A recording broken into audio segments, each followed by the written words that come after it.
So we're sat here with Lotus 49 chassis number 3. This was built up overnight on the Saturday evening and Sunday morning of the 1967 British Grand Prix. The reason for that was that Graham Hill had a big accident in practice in his regular car, chassis number 1, and had put a big dent in the side of the car, and they were unable to repair it in time. So all hands to deck, and the car was built up incredibly fast. In the race, it nearly won, but unfortunately he had a problem with the rear suspension that caused him to have to pit.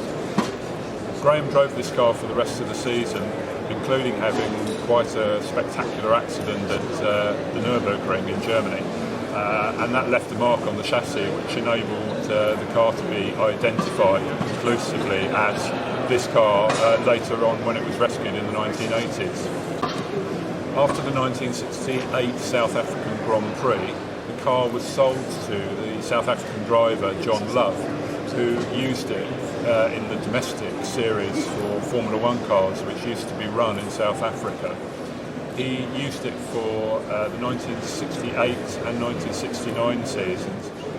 In 1970, John Love replaced his Lotus 49 because by then it was ageing technology compared to some of the other cars he was coming up against. But he did in fact sell the car to another South African called Peter Parnell. Peter ran it in a few races and then sold the car back to John, and John retained the car for many years until it was sold back to the UK in the 1980s. The car was eventually sold to the National Motor Museum at Beaulieu, who retain ownership today.